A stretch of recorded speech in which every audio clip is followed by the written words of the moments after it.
మేడ్చల్ జిల్లా దమాయిగూడ మున్సిపాలిటీ పరిధిలోని 13వ వార్డు అంజనాద్రి నగర్ కాలనీలో వినాయకుని వేషధారణలో ప్రదర్శనలు చేసి అందరినీ ఆకట్టుకున్న కాలనీ మహిళా మనులు వినూత్నమైన రీతిలో వినాయకుని తల ధరించి నాట్య ప్రదర్శన చేసిన మహిళల్ని పలువురు కాలనీ వాసులు అభినందించారు.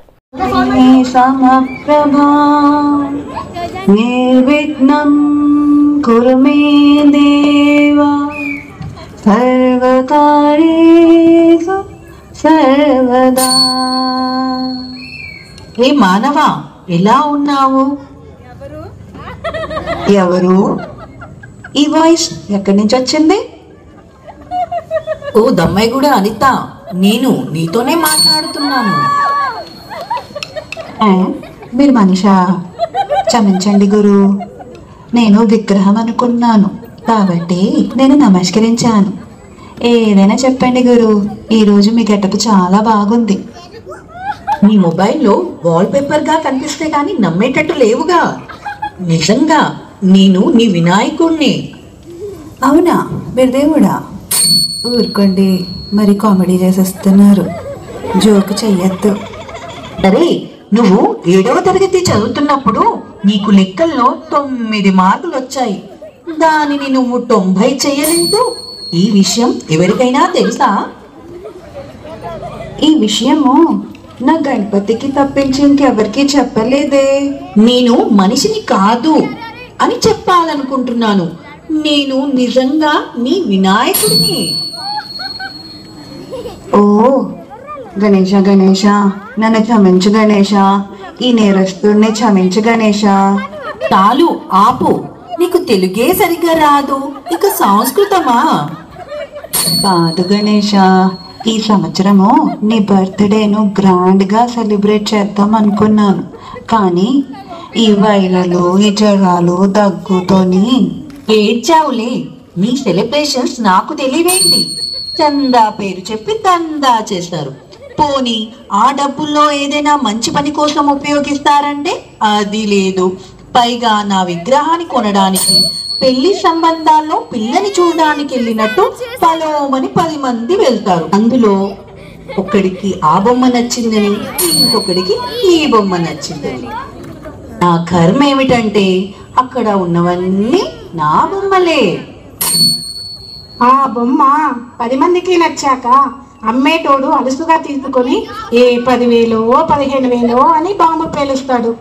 ఎందుకురా బాబు ఇంత రేటు అంటే కలకత్తా నుంచి తెప్పించామంటారు. నాకు అర్థం కాంది ఏంట్రా బాబు అంటే, ఎక్కడైనా నేనే కదా. కలకత్తా నుంచి అయితే ఏమన్నా నాకన్నా మునగాడు వస్తాడా? అక్కడ కూడా నేనే కదా. ఇలా నన్ను బజార్లో పెట్టి బేరమాడి నా మొహానికి ముసుగేసి వ్యాన్ ఎక్కిచ్చేస్తారు.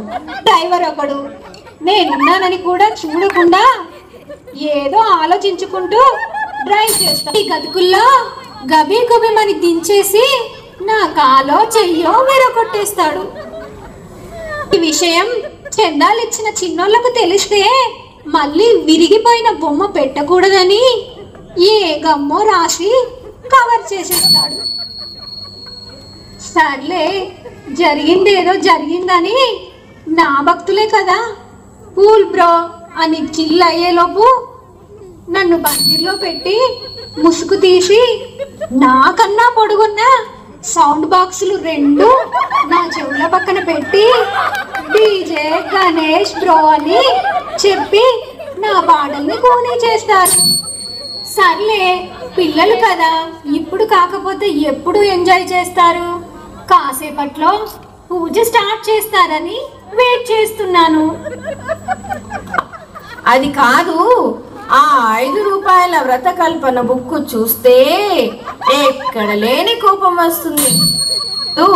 ఇన్ని సంవత్సరాల నుంచి నా పూజలు చేస్తున్నారు, ఒక్కడికి నాకు అది గుర్తుండదా?